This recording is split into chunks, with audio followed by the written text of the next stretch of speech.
Assalamualaikum warahmatullahi wabarakatuh.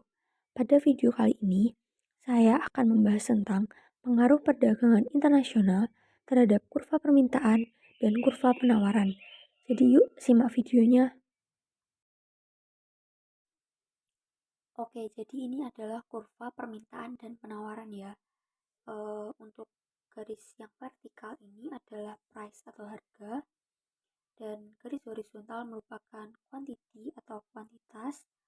Selanjutnya kurva dari kiri bawah ke kanan atas merupakan kurva supply atau kurva penawaran, dan kurva dari kiri atas ke kanan bawah adalah kurva demand atau kurva permintaan.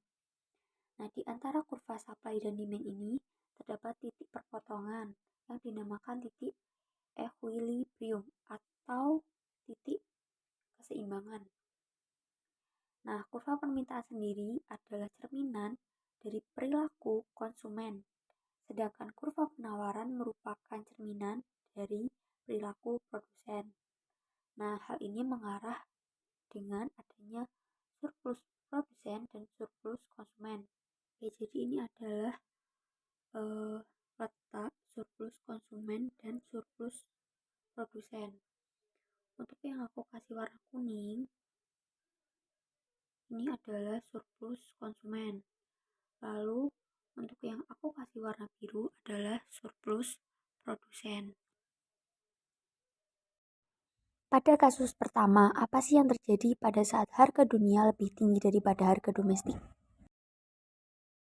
Yang terjadi ketika harga dunia lebih tinggi daripada harga domestik,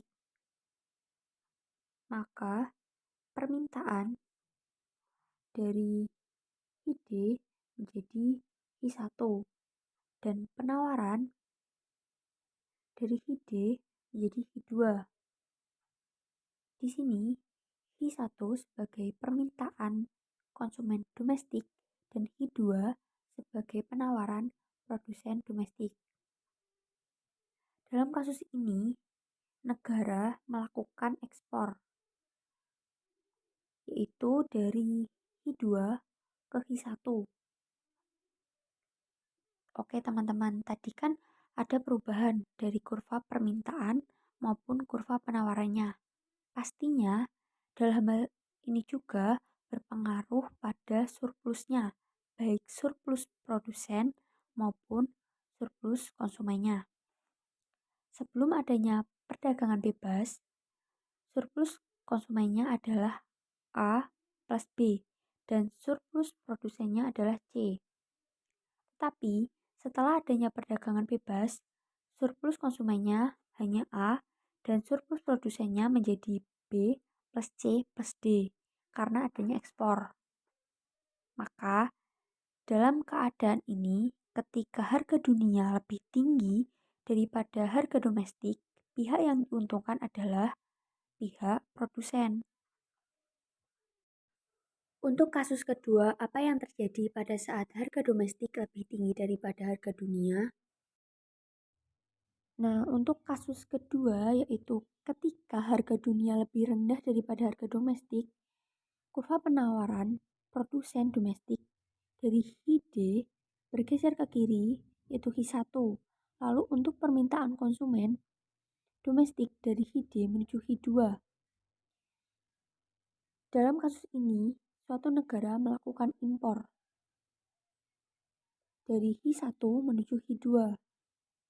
Karena adanya perubahan tadi pastinya juga berpengaruh terhadap surplus, baik surplus produsen maupun surplus konsumen. Sebelum adanya perdagangan bebas, surplus konsumen terletak pada A atau yang berwarna kuning, selanjutnya surplus produsen terletak pada B plus C atau yang berwarna biru. Lalu, karena adanya perdagangan bebas, surplus konsumennya menjadi A plus B plus D, sedangkan surplus produsennya hanya terletak pada C. Pada keadaan ini, ketika harga dunia lebih rendah daripada harga domestik, pihak yang diuntungkan adalah konsumen. Jadi teman-teman, ini kebalikan dari kurva sebelumnya ya. Kan di kurva sebelumnya, pihak yang diuntungkan adalah produsen. Sekian untuk video pembelajaran kali ini, semoga bermanfaat ya teman-teman. Terima kasih.